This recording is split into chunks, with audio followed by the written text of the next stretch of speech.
The mouse like thing that is his face. ये थे वो शब्द जो थलापति विजय की डेब्यूट फिल्म के साथ एक आर्टिकल में लिखे गए थे। और एक वो वक्त था 1992 का, और एक आज का वक्त है जब ये इंसान किसी पहचान का मोहताज नहीं।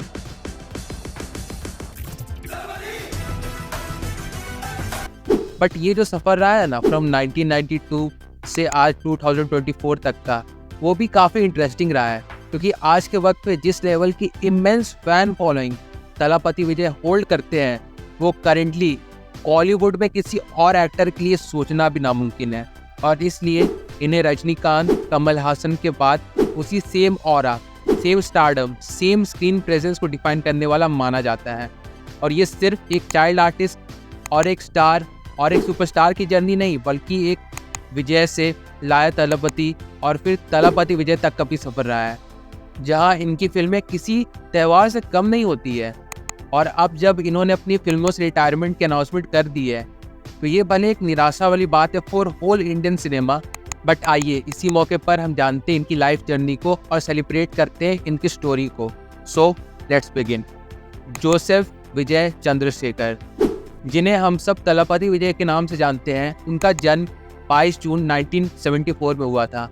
जहां इनके पिता ऐसे चंद्रशेखर हैं जिन्होंने ऑलमोस्ट 70 प्लस फिल्में डायरेक्ट की है और बहुत ही रिनाउंड एक्टर भी रह चुके हैं।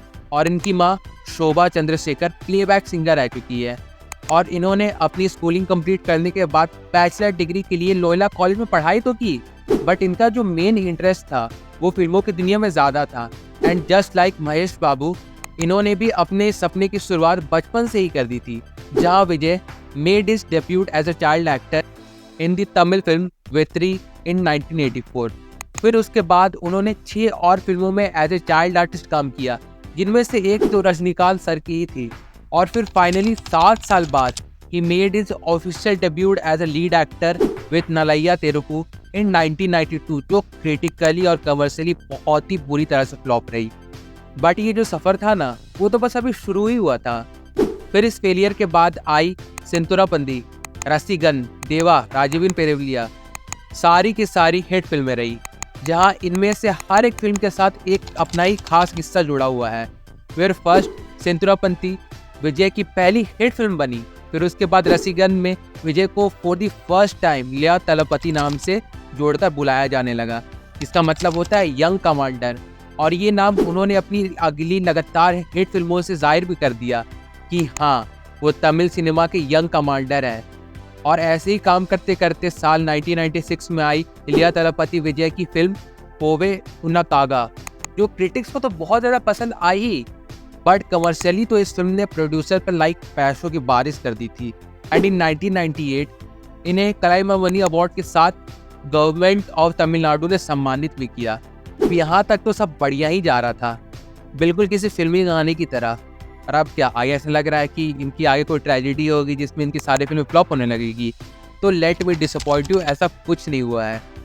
बल्कि 2004 में गिरी नाम की एक फिल्म आई, जिसने तमिल इंडस्ट्री के इतिहास में अपना नाम हमेशा हमेशा के लिए अमर कर दिया। क्योंकि ये पहली तमिल फिल्म बनी जिसने उस वक्त पे यानी 2004 में 50 करोड़ का कलेक्शन निकाला था। एंड अगेन इसके बाद तिरुपति और पोकरी के साथ ये सफर बस चलता ही गया और वो हिट के बाद एक हिट फिल्म में डिलीवर करते गए। अब यहाँ तक इन्हें इलिया थलापति नाम से जाना जा रहा था, but now it's about time कि इस जर्नी को अगले मुकाम तक पहुँचाया जाए। और इसी मुकाम तक पहुँचाने के लिए एंट्री हुई सुपरस्टार डायरेक्टर एटली की, जिन्होंने इलिया थलापति के साथ मिलकर डिसाइड किया कि वो अब उनकी नेक्स्ट फिल्म त्रिशाल के पोस्टर में विजय को अब थलापति विजय के नाम से लॉन्च करेंगे। और जिस दिन ये पोस्टर रिलीज हुआ ना, उस दिन पूरे तमिलनाडु में मानो एक कार्निवल लग गया। His fans started celebrating this as the biggest event of their life। और अब आज हाल तो ये है कि थलापति विजय की हर फिल्म आराम से 200 से 300 करोड़ का कलेक्शन निकाल लेती है। और फिल्में तो अब इन्हें ध्यान में रखकर लिखी जाती है जिनमें ये स्टार करने वाले हैं। अब मुझे कोई बताए इससे बड़ा अचीवमेंट एक सुपरस्टार के लिए और क्या हो सकता है।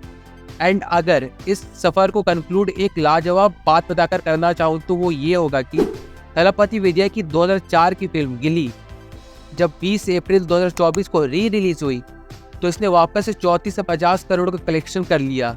और इसी के साथ ये फिल्म पूरे इंडियन सिनेमा, गौर करिएगा, पूरे इंडियन सिनेमा, ना तमिल, ना साउथ इंडिया, ना नॉर्थ इंडिया, बल्कि पैन इंडियन सिनेमा की सबसे ज़्यादा कमाई करने वाली री रिलीज फिल्म बन गई। And if this is not what we call stardom and craze, तो भाई साहब मुझे तो माफ़ करो, मुझे नहीं पता स्टारडम किसे कहते हैं लिटरली।